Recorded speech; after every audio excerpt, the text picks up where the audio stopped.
أعوذ بالله من الشيطان الرجيم. بسم الله الرحمن الرحيم. كما أخرجك ربك من بيتك بالحق وإن فريقا من المؤمنين لكارهون يجادلونك في الحق بعدما تبين كأنما يساقون إلى الموت وهم ينظرون وإذ يعدكم الله إحدى الطائفتين أنها لكم وتودون أن غير ذات الشوكة تكون لكم ويريد الله أن يحق الحق بكلماته ويقطع دابر الكافرين ليحق الحق ويبطل الباطل ولو كره المجرمون. نهم سپارہ سورہ انفال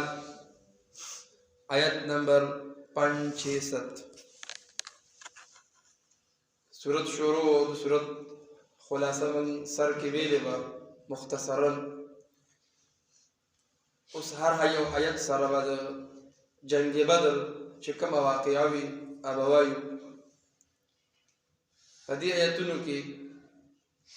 چونکہ سورت دعوی اللہ تعالی مخ کے ذکر کرا دعوی چې دا مال غنیمت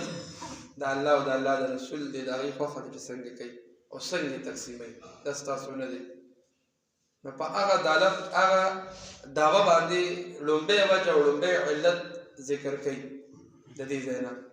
چې په کوم بنیاد باندې الله تعالی دا دعوه وکړله چې دا مال غنیمت د الله او د الله د رسول دی. نو لومبه وجه ذکر کوي کما اخرجك ربك من بيتك بالحق،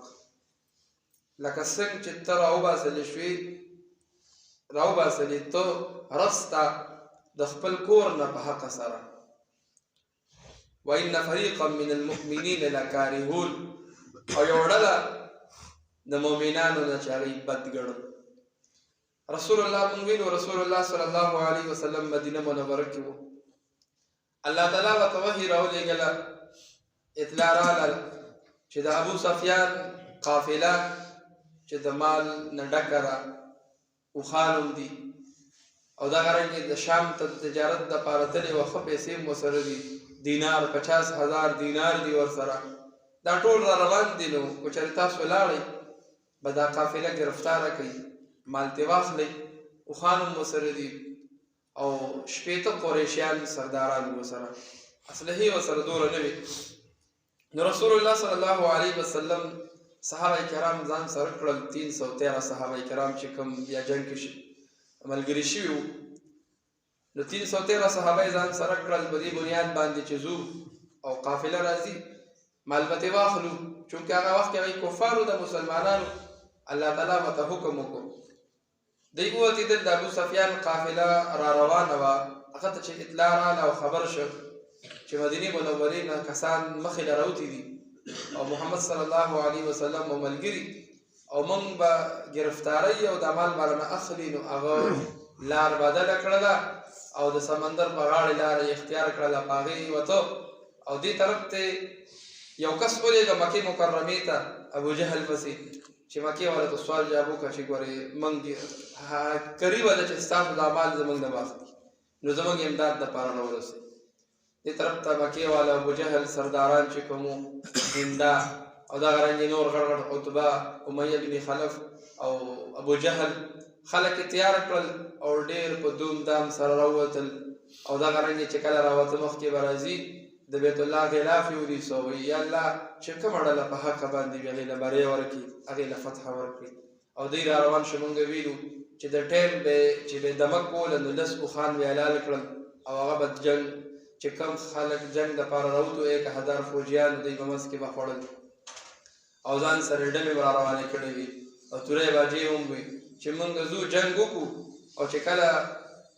مونږ په جنګ کې ځکه مونږ خو ډېر یو مونږ غالب یو نو مونږ به هلته کې بیا جشن بناوو او په مدینه کې چې کوم د بدر مقام دی په دې کې به بیا مونږ پروګرام کوو او سالم عربو ته به ښو چې ګورې مونږ سره بیا مچې نو د ابو سفیان قافله خو په سایډ لاړه. په دغه وخت کې رسول الله ته هم اطلاع راغله چې قافله خو هم روانه شوله نه او هغه طرف ته د مکې نه خلک راغلي ابو جهل دې فوج روان کړی اوس به څه کوو نو وان فريقا من المؤمنين لكارهون یوې ډلې څه خلکو د رسول الله ملګرو کې هغوی دا جنګ بد ګڼو چې لکه اوس به څه کوو جنګ خو خلک هم رانه لاړل دې غاړې راباندې نور رالل نو دا به څه کېږي جنګ به څنګه کوو نه کوو جنګ نو الله وایي یوه بجه دا شوه ویجادلونک فی الحق چې جګړه کوي تا سره بحث کوي الله تعالی ته پیغمبر وایي دا بعضې خلک ستا ملګري دي تا سره بحث کوي په حق خبره کوي بعدما تبین رستو چې دلته ښکاره شي چې اوس خو به جنګ کېږي که هر څه وي یساقون الی الموت هم ینظرون دی داسې دي لکه چې په زور یې مرګ ته راکاږي او حقیقت کې هم داسې چې تا سره اسلحه نه وي تا سره آسان نه وي جنګ بدر کې صحابهو سره اویا اوښان دي دوه سره اسونه دي صرف اویا اوښان دي دوه سره اسونه دي په مقابل کې د ابو جهل دي سره 200 اوښان دي او تقریبا 200 اوښان 170 اوښان او 200 اسونه او 600 جنګیان چې کوم دی هغه جنګي سامان زغره ورته ویلې شي دا به د اوسپنو د کاڼو نه جوړه وه دا هغه یو کمیس غونته کې و د پاسه به یې واچو نو که به د توره راویشته نو هغه توره خو به اوسپنې راباندې کوله هغه به لګېدنه نو 600 فوجیانو زغر یې جوړي دي نو مقابل کې ډېر هم دي سامان هم ورسره برابر دی نو الله پیغمبر ته وایي ستا د ملګري بعضې داسې دي لکه چې مرګ ته یې راکاږي او دوی دې ته ګوري نو وجه دا ده چې یو خو وجه د مال غنیمت دا ده چې ته بېغمه کور ناست وې نو ته مې راوباسلې ای پیغمبره ته مې د کور نه راوباسلې جنګ مې در باندې وکړو فتحه مې دله در کړله نو ته نه راتلې خو دا ما راوباسلې له دې د وجې دا مال غنیمت د الله او د الله د رسول دی اوس د دوی خوښه ده دویمه وجه الله تعالی د دې ذکر کوي چې دا مال غنیمت د الله او د الله د رسول ولې دی وإذ يعدكم الله إحدى الطائفتين کله چې صحابه یو بل سره چې لږ دغه شو بحث شروع کړو چې دا به څه کېږي دا خلک ډېر دي موږ به څه کوو نو الله تعالی وحی راولېږله او پیغمبر ته یې څه وویل احدى الطائفتين انها لکم په دوو ډلو کې یوه تاله در کوم بس ای پیغمبره خپلو کې مشوره وکړئ څنګه چې ستاسو خوښه وي دوه ډلې دي یو د ابو سفیان قافله ده که وایي دې پسې ځئ دا ګرفتاره کوي مال ترې واخلئ بل طرف ته د مکې نه چې کوم ابو جهل او د ده لښکر را روان دی نو که دوی سره تاسو مخامخ کېږئ په اسبابو باندې یقین مه کوئ چې موږ سره تورې نشته موږ سره اسان نشته په دې یقین مه کوئ په دوی ته مخامخ کېږئ په دغه 1000 کسانو دله فتحه در کوم بری در کوم جنګ وکړئ نو الله وحی راولېږلی چې تاسو دواړو په ډلو کې کومه خوښه وي که جنګ کوئ او په قافلې پسې ځئ کومې پسې ځئ فتحه در کوم نو فرمایي انها لکم چې تاسو دواړو په دې دوو ډلو کې یو ستاسو ده نو وتودون ان غیر ذات الشوکة تکون لکم الله پیغمبر ته وایي تاسو غوښتله چې دا بېوسلې ډله دا ستاسو شي صحابه ووایي بعضو صحابه کرام ووایي چې دا بېوسلې ډله لکه د ابو سفیان قافله هغې سره خو اسلحه نه وایي تجارت دپاره تللي چې بس دې پسې ځو نو جنګ خو پکې هسې نشته نه چې مطلب په خپه کې ازویم قدرې نه ماتېږي جنګ پکې نه کېږي نو موږ له دغه ښه د جنګ نه کوو خو الله څه وایي ویرید الله الله وایي ما غوښتل الله تعالی ان یحق الحق چې ښکاره کړي ثابت کړي حق ویبطل الباطل او باطل کړي باطل او ختم کړي باطل ویقطع دابر الکافرین او کټ کړي جرړې د کافرانو ولې دوی خو په ډېر جوش راوتي وو چې موږ به جشن مناوو پته نه وه چې 3 ورځې پس به ویرونه کېږي په بدر کې او بیا خلک ورته خپل ناس وجړلې ورته 3 ورځې د میدان بدر کې پراتو مردار پراتو نو دوی ته دا پته نه وه چې وخت یې ورسې کېږي مدد او نصرت خو د الله تعالی په لاس کې د مخلوق په لاس کې نه دی چې 3 ورځې به موږ خوشحاله یو که څه به کوو که 3 ورځې پس به بیا ټولو خلکو جړل نو الله تعالی وایي تاسو خو غوښتل چې جنګ نه کوو خو ما وایي چې څه وکړمه دا حق ښکاره کړمه ټولې دنیا ته د ورځ در قیامته پورې خلکو ته پته ولګي چې ور 313 بغیر د اسلحو هغه غالب شو خلک یې پکې مردار کړل او هغوی الله فتح ورکړل دا فتح چا ورکړه دا یو الله ورکړه او سیوي لیحق الحق د دې لپاره چې ښکاره شي حق ویبطل الباطل او ختم شي باطل ولو کره المجرمون اگر کو بد ګڼي مجرمان نو په دې کې دا دوه وجې وي چې الله تعالی وایي صرف تاسو جنګ نه خوښوو خو مه ښکاره کول خلکو ته 14 کاله مو او په دې کې رسول الله صلی الله علیه وسلم د صحابه نه رایه واغسته نو بعضو صحابه کرام وایي چې جنګ نه کوو زه به دغه د ابو سفیان قافلې پسې ګور شو دا به راوړو خو هغه صحابه کرام لکه عمر رضی الله تعالی عنه او بکر صدیق رضی الله تعالی عنه دغه رنګې چې د حضرت مقداد رضی الله تعالی عنه نور حضرت حمزه رضی الله دې ټول وایي چې الله فتح راکوي موږ ولې نه ځو بیا چې د الله مدد او نصرت موږ سره دی جنګ کوو که هر څنګه یې کوو الله به موږ له بری راکوي نو چې د الله وعده د موږ سره د فتح بیا موږ ولې جنګ نه کوو چې د کافرانو دا زور مات کړو او وشم داسې حقیقت کې وشم داسې چې جنګ وشو الله رب العزت چې دنو دوی د فتح ورکړه کافران وتښتېدل 70 چې دنو غټ غټ کافران دا قیدیان شو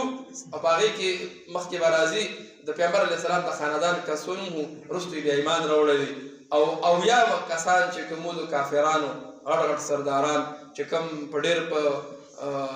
تکبر کې راوتو لکه ابو جهل او امیه او عتبه دا ټول مردار شو او د صحابه کرامو نه 14 شهیدان راغلل صرف په دغه جنګ کې نو دا الله رب العزت دوی له فتح ورکړه غنیمتونه ورته پاتې شو او د کفر طاقت دی ختم کو کما اخرجک څنګه چې تر وباسلې رب ستا من بیتک د کور خپلنا بالحق په حق سره وان فریقا او بشک یوړلا من المؤمنین د مؤمناننا لکارهون بدګړ جنگ یجادلونک بحث کوتا سرا فی الحق ببارد حق بعدما تبین رستو د دین چې ښکار شو دوی ته کانما گویا کې یساقون راخکل شي الى الموت مرتا وهم ينظرون او دوی ورته ګوري واذ یعدکم الله کله چې وعده وکړه الله تعالی تاسو سره احدى الطائفتين په دوه ډلو کې دی وی انها لكم چې دا بستاسو شي وتودون او تاسو غختل ان غیر ذات الشوکت دا چې بغیر وصله والا تكون لكم استاسو شي ويريد الله غختل الله تعالی ان يحق الحق دا چې ښکارا کې حق وبكلماته پخپلو کلمو سرا ويقطع او کټکی دابر الكافرین جرړه د کافرانو ليحق الحق ښکارا حق لرا ويبطل الباطل او بربادک باطل لا ولو كره المجرمون اگر چې بدګړو مجرمانو واخر دعوانا الحمد لله رب العالمين والعاقبة للمتقين والصلاة والسلام على رسوله محمد وآله وأصحابه أجمعين الله زمون نرازش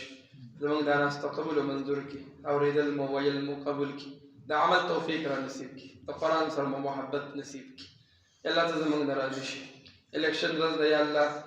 فحفاظت دی هر چا حفاظتو کی خپا حفاظت طریقې سره د امن طریقې سره بغیر د جنگ او د جګړې نه یا الله دا رستې رکی الله هغه څوک راولي چې څوک د